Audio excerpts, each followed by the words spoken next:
Hambog ng Sadpro Crew, Acero Records.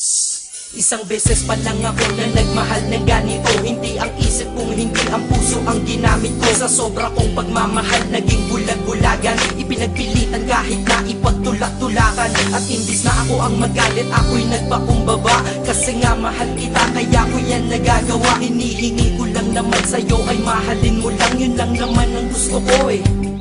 Yun lang. Gano ba kahirap yun? Di ba napakadali? Kaya kung minsan nang tanong, saan ako nagkamali? Pero believe ako sa'yo, nagawa't nakuha mo. Biruin mo, sa tigas kong to, napaluha mo. Siguro sasaya ka lang kapag wala na nga ako.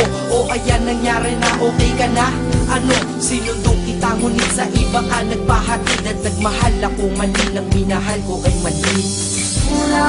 Kulang ba? Hindi pa ba sapat? Inubos kong lahat.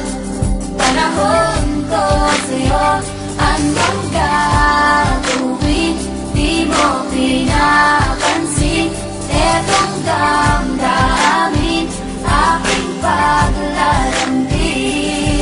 Kahit saan ako magpunta, ikaw ang naaalala. Dahil dala-dala ka ng puso ko't kasama. Dati tawagan asawa at may nathani pag sa text. Ngayon tawagan natin ay cross out, sa madaling salita ay ex. Dahil ngalan ko dyan sa iyong listahan inikisan. Para tayong mga ibong pinalay at pinalisan. Lumipad na magkaiba ang direksyon, magkalayo. Kaya imposible para sa atin na muling magkatagpo. Dahil ikaw ay pataas, ako'y nanatili sa baba. Gustong sumigaw ng malakas, bakit to sa'kin nagawa? Para makaiwas sa lungkot, dinadaan na lang sa tambay. Dahil ang wala ka dito sa tabi ay sinasanay. Iinom ng alak para kahit konti makalimot sa nakaraang. Hanggang ngayon sa isip umiikot, ngunit babalik muli pag wala na aking tama. Mali pa lang ibigin ka, akala ko ay tama. Ganito ginawa ko, kinasama ibang babae para ikaw ay palitan. Pero iba ka sadyang ikaw pa rin binabalik-balikan. Kung sino-sino ang kasama pero hindi pa rin makontento. Pagkat parte ka ng buhay kong nawala, kaya din na makumpleto. Dadahan-dahanin ko mensahe ko sa'yo,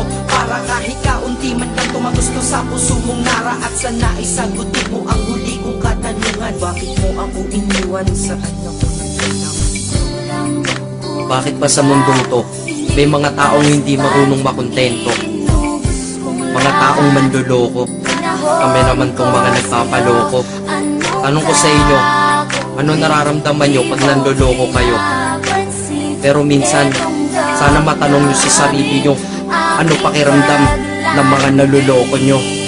Dito sa mundo ay merong dalawang klase ang mga tao. Una doon ang manloloko, pangalawa ang naloloko. Malas lang at nagkataon sa pangalawa ako nahanay. Swerte mo sa una, kakayaman akit ikay nasanay. May mahina, may malakas, kung may dilim merong liwanag. Ngunit ang nadarama sa'yo hindi mapaliwanag. Masasabi nyo ba na ako'y tangat isang hangal? Mali kayo doon, ako'y dakila at lubos ng magmahal. Kailangan ba talagang lumuha upang tayo'y tumatag? Ito bang batas sa pag-iibigan na tayo'y bawal lumabag? Ang katulad nating tao lang nasasaktan at lumuluha dahil sa mga pananakit ng iba, mahirap kung humupa. Pakinggan mo to, di lang ako at hindi lang ikaw, lahat tayo'y nabiktima. Nang dahil sa pagmamahal tayo'y nagmumukhang tanga. Pero hindi yun dahilan para sa akin ka bumawi, upang sakit na yun nakaraan ng paglibangan ako ay mapawi.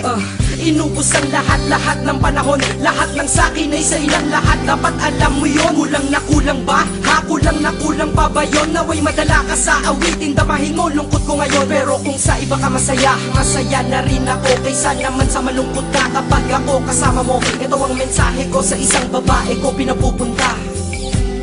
Kilala mo kung sino ka. Kulang na kulang